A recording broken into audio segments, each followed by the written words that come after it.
Bonjour, très heureuse de vous retrouver ce matin. Nous sommes samedi, on va passer un thé ou café avec mon invité dans quelques instants. J'espère que la vie va bien. Si elle est un peu pesante en ce moment, on va tenter de vous l'alléger grâce à notre invité. C'est un homme impertinent, il est connu pour cela. Il a beaucoup d'humour, c'est un homme de talent. C'est Nicolas Bedos qui est avec nous ce matin. Bonjour Nicolas. Bonjour Catherine. Comment allez-vous? Et vous? Ça va bien, merci. Alors, je trouve que vous êtes très en beauté. Je me demandais si c'était l'amour ou si c'était le fait que vous aviez atteint le Graal. Le fait d'être réalisateur et d'avoir fait un film. Première réalisation. Bah, disons que je rêvais de faire ça depuis très très longtemps. L'amour, non. On va pas commencer tout de suite sur l'intime, Catherine. On va boire 2 gorgées de thé avant. Mais tout ça mélangé, en fait. Bien sûr. Et puis, il faut dire que là, on sort d'une tournée province, comme on dit. On a fait 24 dates et on reçoit beaucoup d'amour, pour le coup, du public. On s'est rendu d'ailleurs avec vous à Rennes. On le verra tout à l'heure. Très bon accueil. Je vous regardais pendant le générique. Vous étiez sur votre téléphone. Je ne donnerai pas la marque. Les commentaires sont bons. C'est vrai qu'on est très attentifs, Oui, Gloria Tilly et moi, à tout ce ça. qui se dit, parce qu'on est fragile, on n'est pas des stars de cinéma, on a beaucoup de preuves à faire. Le public ne nous a pas vraiment identifiés dans ce registre-là. Moi, j'ai une image très clivante et j'ai pas envie de faire du tort à mon film. Donc voilà, on essaie de mettre toutes les chances de notre côté parce que c'est 2 ans et demi de travail et que c'est le film de nos rêves. Est-ce que le fait, quand on revient un petit peu en arrière comme ça, de porter un nom, un patronyme célèbre, est-ce que vous auriez aimé, vous, en avoir un plus anonyme quand vous étiez enfant? Rétrospectivement, oui, et en même temps, on peut pas avoir le beurre et l'argent du beurre. Mais c'était lourd à porter? Bah, évidemment. Mais ça l'est toujours sans doute dans l'esprit de certains. Il y a des gens qui ne pourront jamais m'encadrer. Au moment même où je suis en train de parler, il y a des gens qui me regardent et qui se disent « Ah putain !» En raison Ça de va pas votre recommencer. patronyme. Et pas que. Et pas que. J'ai été un peu dans l'hystérie de l'autopromotion il y a quelques années. J'ai voulu me faire un prénom de façon un peu... je dirais, Vif et violent. oui, j'ai peut-être trop accepté aussi l'encouragement des médias à faire le distributeur de bons, de mauvais points, de vannes, de provocations en tous sens. Si c'était à refaire, je ne referais pas ça exactement pareil. J'avais 30 ans. En dehors de la ressemblance physique là, avec Guy, qu'est-ce que votre... Dans le film, n'en parlons pas. Ah bah plus. Qu'est-ce que votre père vous a transmis d'essentiel? Essentiel.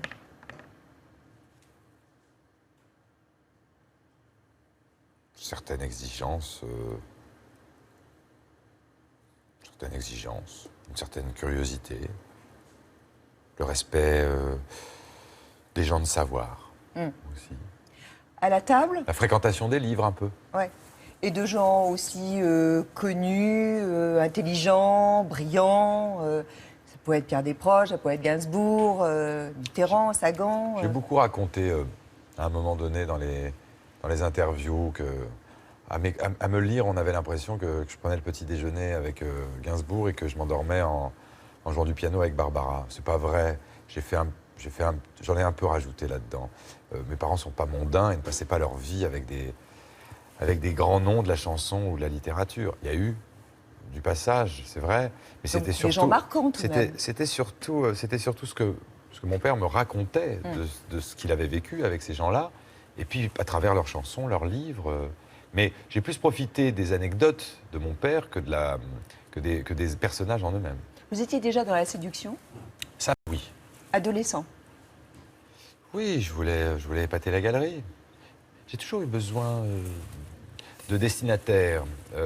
J'écrivais des poèmes pour interpeller ma mère ou mon père, et puis ensuite j'ai joué du piano pour séduire des jeunes filles du collège. Après j'ai écrit des pièces pour plaire à des actrices. J'ai toujours voulu... Et c'est d'ailleurs le sujet un peu du film. Vous vous souvenez de votre premier flirt? Le premier émoi sentimental? La première émotion? Bien sûr que je m'en souviens. C'était joli? Vous voulez qu'on le reproduise là, sur le Non, plateau c'était de Thé joli. au Café hein? C'était joli? Bien sûr que c'était joli. C'était joli à part, si je ne m'abuse, mais ça c'est assez classique, tout le monde a vécu ça, cette espèce d'injonction à une certaine façon d'enrouler la langue autour de la langue de l'autre, qui ne m'a pas particulièrement plu. Mais très vite, on a cessé le côté trop muqueux. Ça, c'était pour Humide. les jolis moments. d'un coup avec Catherine Sellac. Vous avez connu, alors là c'est un petit peu moins marrant quand même, parce qu'autour de 20 ans, vous connaissez quand même des moments lourds, graves, de dépression. Jusqu'à quel point vous auriez pu aller? Ben, jusqu'au dernier point. Vous commencez cette interview très perso. Hein. Avant, je me souviens, on passait un peu par le film, tout ça. Là, on est tout de On n'a suite pas dans beaucoup le de temps. dur. Hein. Qu'est-ce qui vous redonne le goût de la vie? Bah, les encouragements de certaines personnes qui m'ont aimé, que j'ai aimé, mes parents évidemment, mes amis, mais particulièrement le fait que certaines femmes avec qui j'ai vécu croient en moi et me trouvent un certain talent. Votre portrait, il est brossé par Philippe Etchepers. Ça filme ou pas? Ça filme et ça va débattre parce que Julie et moi, on n'est pas du tout d'accord sur vous, Nicolas. Vous voulez dire quoi? D'abord que vous êtes un auteur, chroniqueur, acteur, scénariste et metteur en scène brillant. Eh oui. Un empêcheur de tourner en rond qui a réussi à se faire un prénom. Oui, enfin pour moi, c'est un fils à papa, un gosse de riche, bref, l'archétype de la gauche caviar. Allez, on se casse? Ça, tu vois, c'est un cliché parce que cette gauche-là, il la ménage pas. Je ne supporte plus, cette espèce de gauchisme tellement prudent qu'il en finit par être aveugle et lâche. Avoue qu'il a un petit côté tête à claque, arrogant, cynique. Encore un cliché. Il est peut-être un peu narcissique, Tu vas respecter un peu mon profil, toi? mais il doute de lui, t'imagines même pas. Oui, j'ai toujours peur, moi. Et il est super flippé. En tout cas, ça l'empêche pas d'être méchant. C'est vrai que les Bogdanov ont pris cher. Deux jumeaux si géniaux, ils ont trouvé l'astuce pour se gratter les couilles avec leur menton. Moi, je te dis qu'il est prêt à tout pour un bon mot. Oui, mais toujours avec brio. Et il ferait pas de mal à une mouche, ni à un chien d'ailleurs. C'est son côté Michel Drucker? Drucker, faut pas pousser. Lui, quand il commente l'actualité politique, c'est féroce et sans langue de bois. Je suis pas du genre à m'excuser, hein. Quand je dis des horreurs... Des horreurs, ça, il en dit. Quitte à être misogyne. Je ne suis pas une putain de femme, je déteste les gonzesses. Misogyne, tu plaisantes? Va voir son film, y a pas plus beau portrait de femme. T'as oublié qu'il avait signé le manifeste des 343 salauds contre la pénalisation des clients de la prostitution. Et alors, on n'a pas le droit de se tromper? N'empêche, avec lui, tu t'ennuies jamais, même quand tu l'emmènes voir des singes. L'autre, là, il est en train de faire sa petite cuisine dans le cul de son copain. Il se demande pas si c'est autorisé, le mariage gay ou pas. Lui, il s'en fout.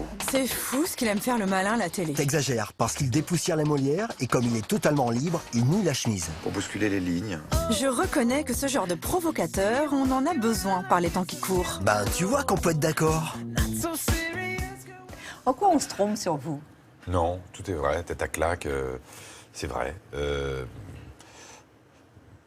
Attentif à ce que j'écris aussi, Pétri de doute, c'est vrai. c'est vrai. Méchant, ça peut être vrai. Non, non, tout est vrai. Je comprends très bien les gens qui me supportent pas. Je les plains. Mais voilà, pourvu que ça fasse pas de tort à ce qu'on vient de proposer, c'est-à-dire un film qui n'est pas sur notre nombril. C'est toute l'histoire d'une vie qu'on propose là.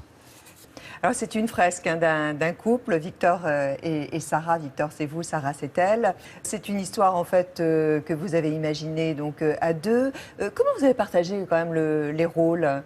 Il y en a un qui avait les idées et l'autre qui transcrivait ou pas? Si Doria était là, elle dirait que oui, elle relativiserait son importance dans la fabrication. Et elle aurait raison ou pas? Non, parce qu'elle était indispensable. D'abord, elle a eu des idées, pour de vrai.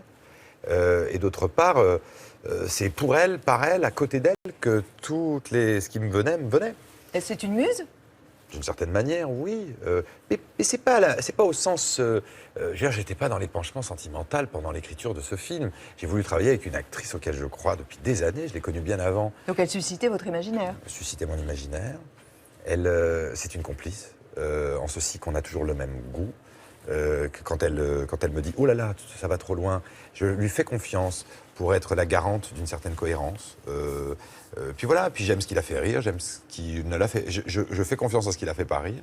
Elle a mis le holà très souvent, parce que j'ai parfois des outrances.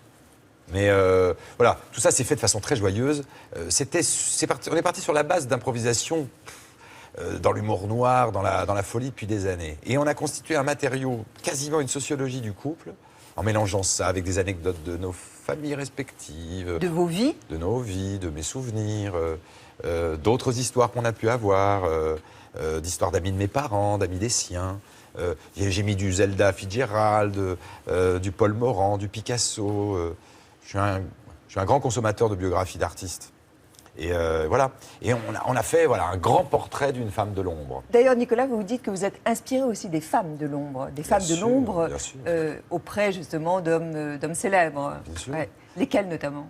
Notamment l'épouse de Paul Morand, qui m'a beaucoup intéressé, Simone de Beauvoir, qui n'est pas une femme de l'ombre, puisqu'elle a pris la lumière également, mais enfin, elle a beaucoup écrit sur ce qu'était la vie avec... le couple. Oui, le couple. Puis, sans doute aussi, ai-je voulu envoyer une sorte de mot d'amour à ma propre mère, qui a œuvré toute sa vie à l'ombre d'un grand artiste. Alors qu'elle-même était une artiste. Alors qu'elle-même était une artiste. Et c'est vrai qu'elle a été fondamentale. Elle a été d'une très grande importance. Il y a encore quelques années, je ne pouvais pas arriver sur un plateau télé sans lui avoir lu mon texte. Intéressant, parce que vous avez choisi en fait de la narration. C'est Sarah, d'ailleurs, qui raconte tout au long du film. Et vous avez choisi aussi le flashback. Ça commence à l'enterrement, votre enterrement, l'enterrement de Victor, qui est écrivain. Ça vous permettait justement ensuite de raconter ces 45 années? Vous savez, j'ai voulu faire un film à l'âge de 21 ans qui s'est finalement pas fait, un autre à 23 ans. Je tourne autour de cette idée depuis toujours. Et toutes ces années, j'ai rentré beaucoup de films en moi. Je suis un cinéaste frustré depuis longtemps. Et du coup, comme disait un copain hier soir à une avant-première, c'est une sorte de 4e film, en fait. Et du coup, je suis allé directement au cinéma le plus gourmand, le plus généreux. Et j'ai voulu utiliser toutes les armes que nous offre le cinéma aujourd'hui. Parfois, ça agace un tout petit peu de temps en temps les Français. C'est-à-dire qu'on voulait du romanesque, de l'ellipse, des grandes périodes, on voulait de la musique, il y a beaucoup de mouvements d'appareils, on a travaillé énormément sur la technique. On voulait faire un film qui nous éclate, qui nous en mette plein la vue à nous et peut-être aux autres. C'est un film, non pas clinquant, c'est un film, je trouve, assoiffé d'images. Mais néanmoins intimiste. Parfois. C'est une alternance permanente dans le film. De temps en temps, on court, ce qui d'ailleurs a été très compliqué, parce qu'avec un très petit budget, on a dû traverser les années 70, les années 80. 5 millions d'euros. 5 millions d'euros, ça paraît énorme quand on dit ça à la télévision, mais c'est le quart de la plupart des autres comédies françaises. Et donc, pour combler ce manque, parce que le film nécessitait le double, on a travaillé sur les détails et on a peu dormi. Avec Doria, nous avons choisi ensemble, chaque chef de poste, comme on dit. Et la première chose, c'était de signer ce contrat verbal entre eux et nous. Vous allez pas dormir. Il y a eu en moyenne 3 à 4 heures sup par jour, notamment dans les périodes de maquillage où Doria et moi vieillissons à base de 7 heures de maquillage par jour. On regarde la bande-annonce? Si vous voulez. N'en déplaise à certains, on rencontre parfois l'amour irréversible. Victor et moi. C'est toute une histoire. Je savais déjà que c'était autour de lui que toute ma vie s'articulerait. Comment tu t'appelles? Sarah. J'étais comme un moustique attiré par une ampoule, sur le point de griller. Je sais pas si c'est l'alcool ou si elle est devenue moche pendant que je dormais, mais au réveil, putain, c'était plus la même. Vous avez annoté tout mon texte là? Ah oui? Le problème, c'est qu'elle va me castrer. Et vous savez très bien que j'ai plus beaucoup de couilles. Ah, c'est peut-être ça le problème. Ce serait possible d'avoir une chambre, s'il vous plaît? Bon, c'est vrai qu'elle adore faire l'amour avec moi. Oui, vas-y, lâche-toi. Un fiasco. Je sais pas pourquoi il m'écrasait le visage comme ça. Ah, t'appelles ça une copine, John? Moi, j'appelle ça une pute. Oh, Claude, je t'en supplie, souris-moi. Elle picole en plus? Moins que votre épouse. J'ai même plus besoin de boire. C'est de la vodka, cette fille. Victor Adelman, bonsoir. Bonsoir. Victor Adelman? Oui. C'est qui? Tu vois, quand j'ai commencé, on disait que j'avais la tête d'un acteur qui écrivait des livres. Maintenant, j'ai vraiment la tête d'un type qui écrit des livres, là. Souris-moi. T'es la femme la plus dingue que j'ai jamais croisée. Alors pourquoi tu veux ressembler à Anémone Giscard d'Estaing? J'ai choisi la seule femme qui ne peut pas être impressionnée par ce que je fais, parce que j'écris, parce que je pense. Pas trop vite, mon amour. Il est où? Il arrive, là, madame. Non, mon mari! Tout sauf l'ennui. Pourquoi tu pleures? Parce que c'est bien. Si j'étais une femme, c'est exactement comme ça que je m'habillerais pour aller retrouver quelqu'un. Moi, si j'étais un homme, c'est exactement comme ça que j'agirais pour que ma femme se tire. J'aime bien tout ce qu'elle dit, le regard qu'elle pose sur tout, les gens, les filles. Victor!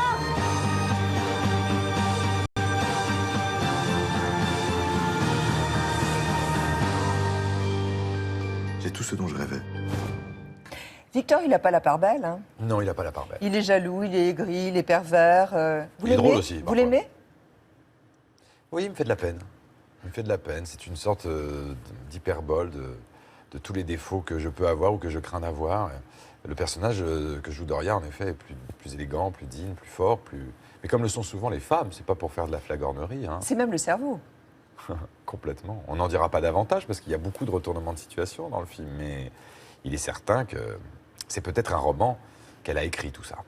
Le jour de la sortie, c'est mercredi, ça correspond au 8 mars. C'est volontaire ou pas? Bien sûr, c'est la journée de la femme. Et le film est une sorte d'éloge des amoureuses, des Ça, c'est grandes conventionnel. amoureuses. Vous êtes conventionnel, en fait? Vous trouvez que le film est conventionnel? Non, mais le fait Ça, oui. de... Bah, on essaye de trouver De des astuces synchroniser un la peu date du pour 8 mars. exister au milieu de toutes ces énormes comédies concept, quand on a une proposition un peu plus difficile. Est-ce que vous l'avez aimé, Catherine, le film, vous?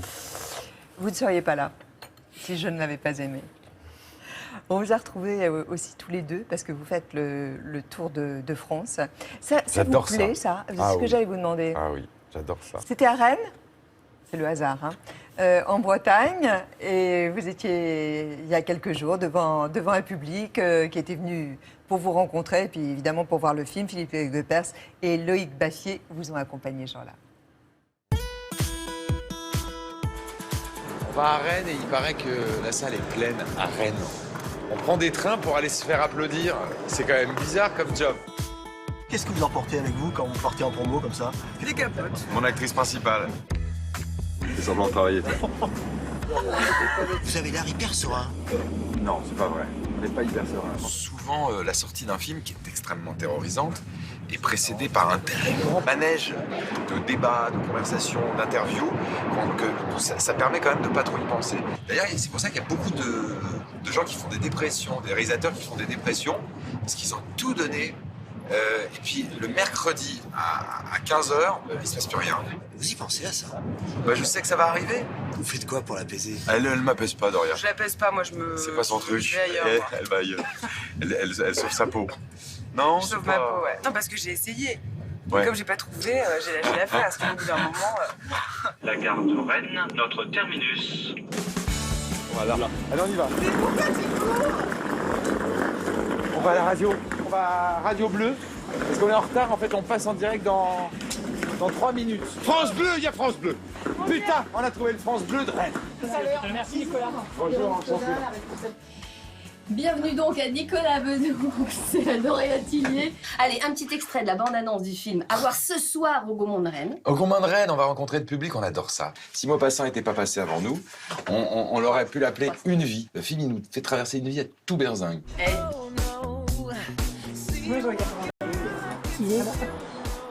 À force de faire des photos, à force de parler de vous, vous n'avez pas peur de devenir égocentré? Oh, je l'ai tellement été, je ne peux que l'être moins. Je l'ai été trop, à un moment.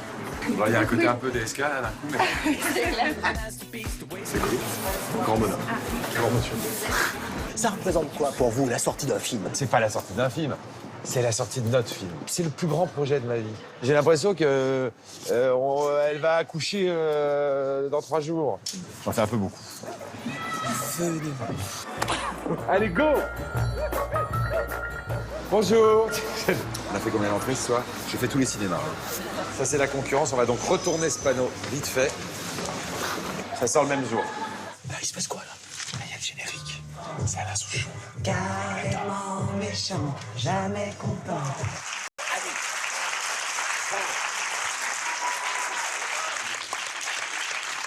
Le film, il n'est pas de vous, mais il est de Doria. Parce que la place que vous donnez à la femme, elle est incroyable. Ouais, c'est pas vous qui l'avez fait. Ouais, alors, je pense que Nicolas, il est passionné par les femmes. C'est le sujet, peut-être un des sujets qu'il connaît le mieux. On a eu envie d'aller au bout de ce qui était en train de se faire sous nos yeux, à savoir le portrait d'une femme de l'ombre. Merci beaucoup.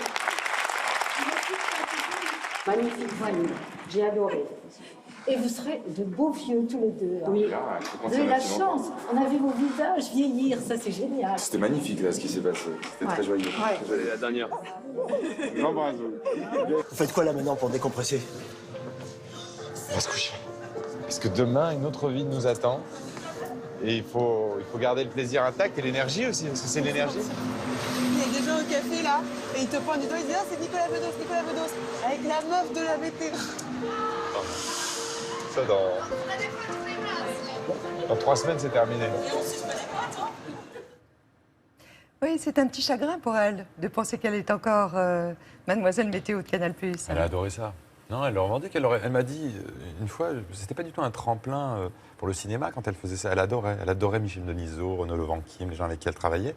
Et Doria, elle aurait pu faire ça 7-8 ans. Je pense qu'elle va devoir oublier parce qu'il va se passer des choses pour elle dans le cinéma. Je remarquais, on en parlait tous les deux, j'arrête pas de parler dans le sujet. Oui. Et Doria est d'une très très grande... Elle est réservée. Très très très réservée. Et vous prenez la parole assez facilement. Bah, il faut bien que quelqu'un se dévoue. Non, mais c'est un personnage très particulier parce que on l'a tous vu faire des coups d'éclat sur le plateau du Grand Journal. Et surtout avec vous. Mais pour ceux qui la côtoient en privé, elle peut être évidemment très amusante. Mais moi, ce que j'aime, c'est justement ce mélange. Comme actrice, elle a ça aussi, ce mélange de... C'est un peu la lune et parfois le soleil. Vous l'avez poussée dans ses retranchements, hein. Vous avez Oui. été très exigeant avec elle. Je préférais qu'elle m'en veuille sur le plateau qu'en voyant le film 1 an plus tard. Puis je pense qu'on est encore plus maladroit avec ce qu'on aime. Maladroit? Bah, c'est-à-dire que l'autre on prend accepte... peut-être moins de pincettes parfois, et on devrait. Et l'autre accepte peut-être moins l'autoritarisme de la personne avec laquelle oui. on se sent bien. Surtout Doria, qui est un peu... Voilà, très, si je dis susceptible, elle va mal le prendre. Mais oui, elle est jalouse de cette égalité, et elle a bien raison. Et parfois, elle a pu prendre comme une sorte d'excès de pouvoir. De domination. De domination. Mais j'avais surtout envie de la pousser à donner tout ce que je sais qu'elle a. Tout ce que vous dites, Nicolas, pour vous connaître un peu, c'est que de l'amour vis-à-vis d'elle. C'est la femme de votre vie? C'est quelqu'un d'important. C'est quelqu'un d'important, je ne sais pas ce que ça veut dire. Ça sous-entend, ça oblige à faire des plans sur la comète et puis surtout à se livrer à la télévision. Je me méfie toujours parce que c'est toujours un plaisir de vous répondre, à vous. Puis après, quand je me mets à la place du spectateur, je me dis, mais qu'est-ce que tu vas raconter ça à des gens qui s'en foutent? Non. Si. Faut leur proposer des œuvres. Faut leur proposer du show, du spectacle, de l'humour, de la folie, plus que de leur infliger nos états d'âme. J'adore cette fille.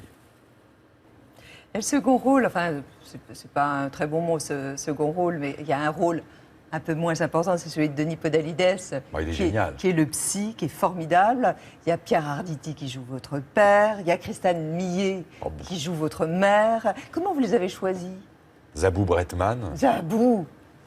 On a voulu avec Doria, parce que c'est des gens que l'on a rencontrés, l'un ou l'un et l'autre. On a voulu s'entourer de gens à la fois qu'on admirait et qui étaient bienveillants. Parce que c'était tellement vertigineux, ce tournage, qu'on ne pouvait pas prendre le risque d'être avec des gens qui sont durs, qui nous suivent pas, qui nous accompagnent pas. Vous aurez jugé? Oui, voilà. Donc, Podalides, j'ai déjà fait des sketchs avec lui à la télévision, Arditi aussi.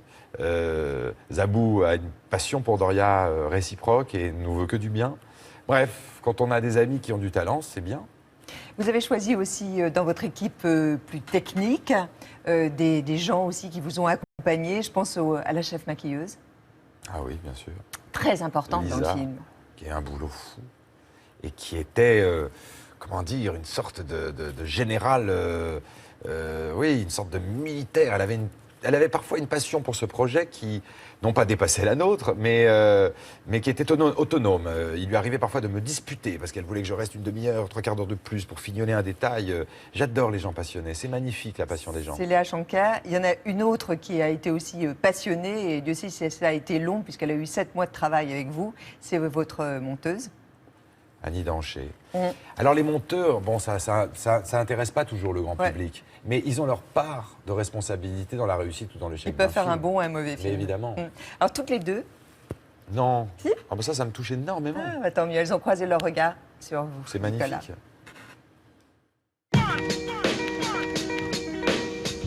On a travaillé à peu près 7 mois ensemble, dans une salle de montage. Pas évident pour Nicolas d'être enfermé, un peu comme un lion en cage, parce que Nicolas est extrêmement impatient, a une idée à la seconde. Et moi, j'ai vu quelqu'un d'extrêmement patient, parce que ça a été entre 3/4 d'heure, 1 heure et 6 heures. Pour Nicolas, en temps de maquillage. Un des gros enjeux du film, c'était le vieillissement des personnages. Est-ce que sa coquetterie en a pris un coup? On a fait gaffe à ce que ça reste des beaux personnages. Il n'y avait pas de raison qu'ils s'enlaidissent, en fait. Je suis arrivée sur ce tournage assez joli, bien coiffée, et je suis repartie défigurée. Donc je voulais juste remercier Nicolas parce que je trouve qu'il sait parler aux femmes.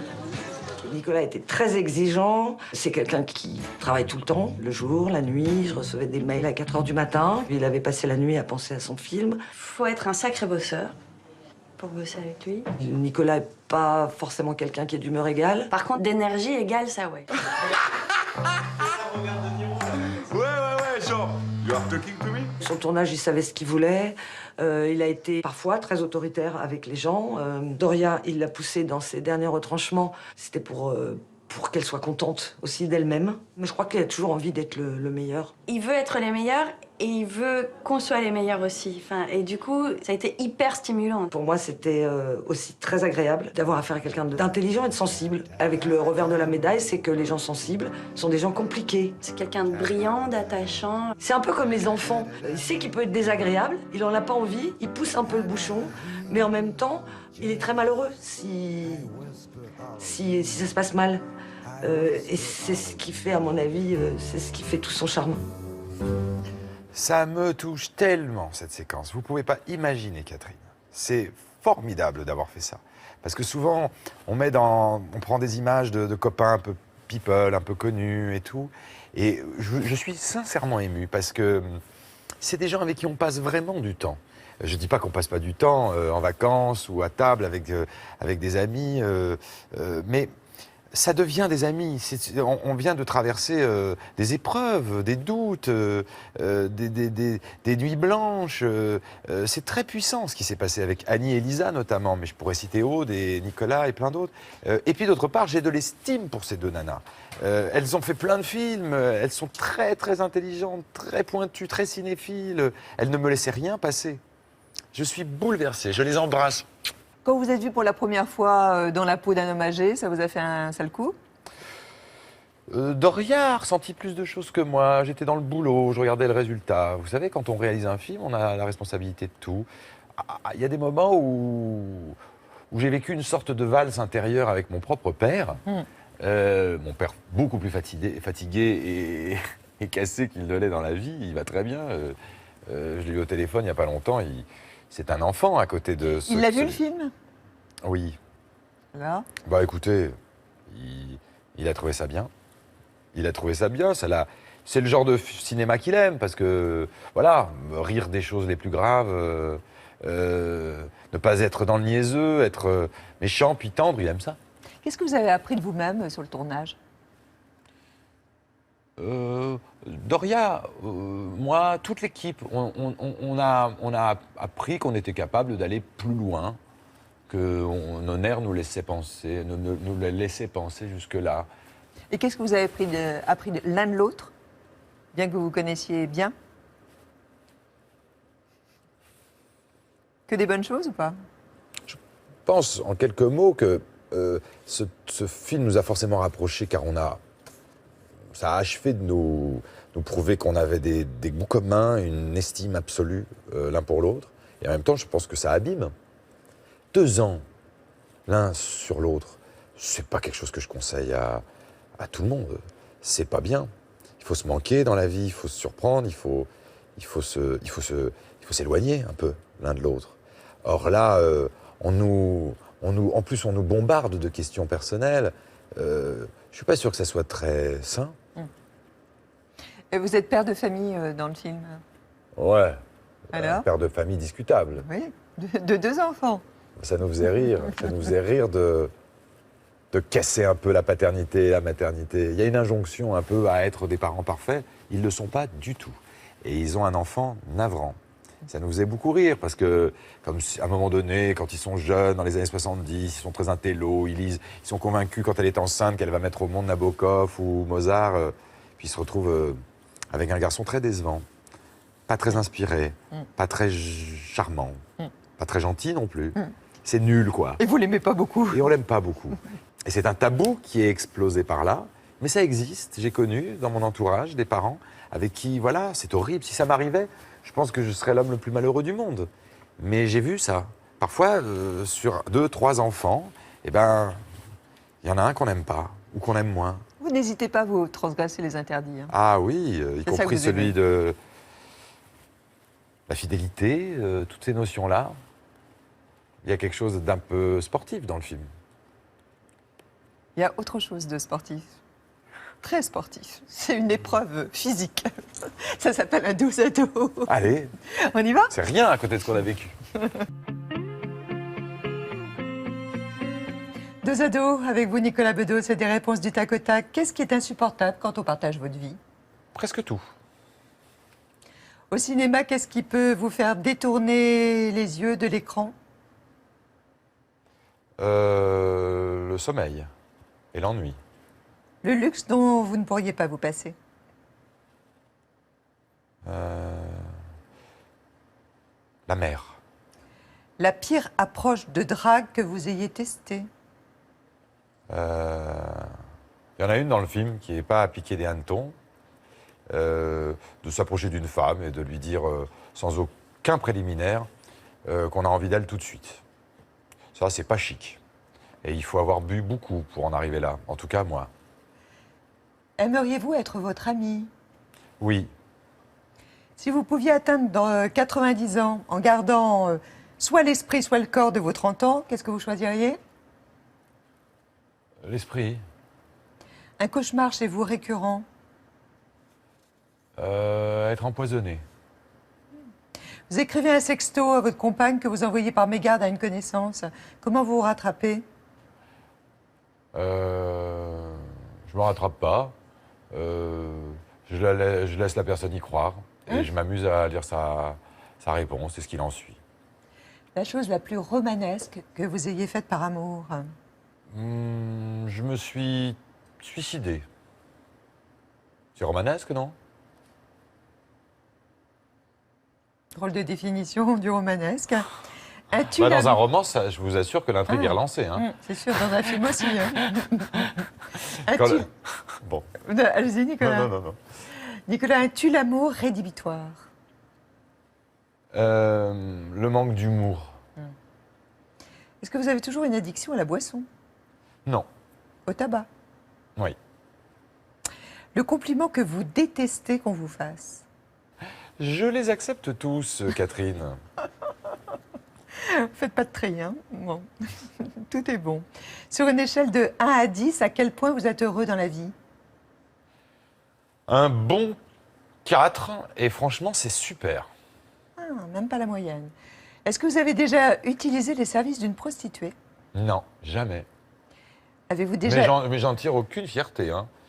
Voilà, ça ne m'est jamais arrivé. Si vous aviez les clés de l'Élysée, le temps d'une journée, hein, que feriez-vous? J'ai aucune envie d'aller là-dedans. Franchement, je m'y ferais chier. Non. Qu'est-ce que je ferais? Je sais pas. À l'époque de Carla Bruni, je serais allé fumer un joint avec elle et on aurait fait de la musique. D'autant qu'il paraît que Sarkozy se couche très tôt. Nicolas, où s'arrête votre pardon? Presque pas, parce que je ne suis pas particulièrement rancunier, mais si on me fait de la peine, faut quand même se méfier. Le retour de bâton peut être Terrible. méchant. Ah, terrible. Terrible et parfois même, comment dire, disproportionné. Je peux gâcher la vie, je peux tout faire pour gâcher la vie de l'autre s'il a vraiment voulu me faire du mal. Surtout que ceux qui me connaissent savent que c'est pas difficile. Votre dernier fou rire?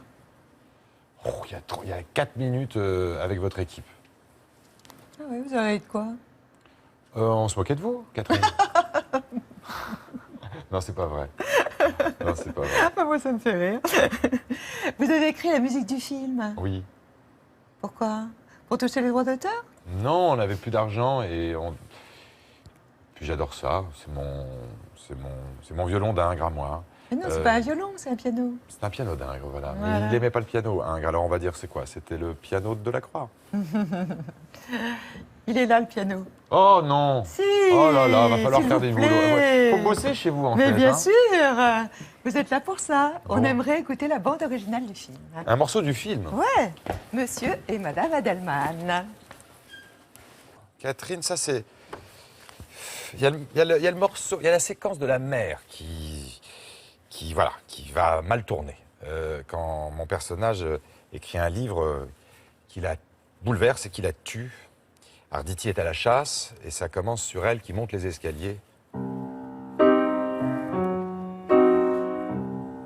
C'est ce qu'on appelle une pompe. Et ça s'accélère.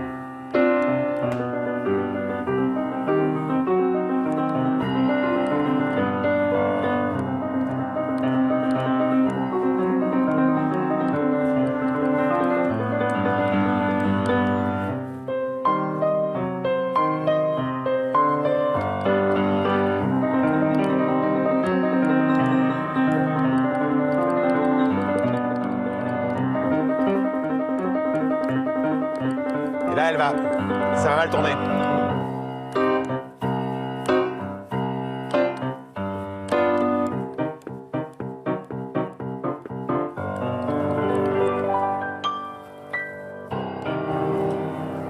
Super pianiste.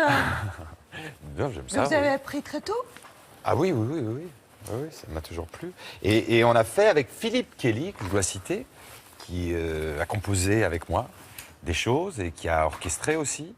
Et Anne-Sophie également, on a réalisé un rêve, en tout cas pour moi c'en était un, puisque tu fais des choses comme ça sur le piano, mais là, dans le film, c'est 30 cordes, 3 avant, qui tout d'un coup donnent une ampleur philharmonique à quelque chose qui a été inventé comme ça. C'est pas mal notre piano ce matin quand même. Ah oui, il était très bien ce Bien piano. accordé. Hein. Très bien accordé. Il faut remercier quelqu'un? Je voulais quand même remercier bien sûr l'artiste qui expose sur le plateau Thé au Café aujourd'hui. Il s'agit de Sylvie Demey. Elle expose jusqu'au 25 mars à la Fondation Taylor, rue de la Bruyère à Paris, dans le 9e. Dans ses œuvres, Sylvie Demey, elle peint, elle écrit, elle grave, elle efface. Et tout ça pour raconter ses propres souvenirs. Sylvie Demey exposée sur le plateau de Thé au Café ce matin. Je trouve ça très doux, un peu mélancolique. C'est très beau ce qu'elle fait. Bien, ça vous ressemble un peu. Bon, Pierre Arditi. À vous aussi, d'ailleurs. Vous savez que Pierre Arditi, mais c'est le hasard, hein, vraiment, parce qu'il est sur scène, vous le savez, au Théâtre de l'Atelier, et il sera là demain. Vous n'allez pas vous emmerder. Non. Parce que nous, on s'est beaucoup amusé sur le plateau. Je veux bien croire. Il joue le rôle de mon père, Ouais. qui, contrairement à l'original, Complètement réac. Hein. réac, chasse-pêche et tradition, monstrueux avec ses enfants, misogyne, homophobe, terrible. Une tête à Et claque. faire jouer ça à Pierre, ça a été génial. Il s'en est donné à cœur joie. Même lui, parfois, disait « je ne peux plus me supporter dans ce rôle Bon, et en plus, vous l'avez bien temporisé. ». Il est très subtil, Pierre Arditi. Bien sûr. Pierre Arditi, grand comédien, il sera avec nous sur le plateau Thé au Café. Il y aura aussi un trio de femmes. Alors, ne loupez pas ce trio parce qu'elles sont formidables, elles sont glamour, elles sont drôles, elles sont modernes, elles sont délurées. Elles s'appellent les coquettes. Elles sont au grand point virgule. Ben, je Et tous regarderai les soirs à 19h45. Portez-vous bien, je vous dis merde. Et ne dites rien derrière surtout. Mais un peu superstitieux quand même, non? Allez, on se retrouve demain en compagnie de Pierre Arditi pour un nouveau thé au café. Et puis encore, bravo. Merci Franchement, beaucoup, Catherine. on a beaucoup apprécié. Vous nous direz d'ailleurs ce que vous en avez pensé. Nous, on le défend. On l'a aimé, ce film. On a trouvé même qu'il était au-dessus de ce qu'on attendait d'un premier film. Donc, chapeau, beau travail. Allez, on ne dit plus rien. À vous de juger. Au revoir, passez une très très bonne journée. Merci. On fait un petit selfie, Nicolas. Allez.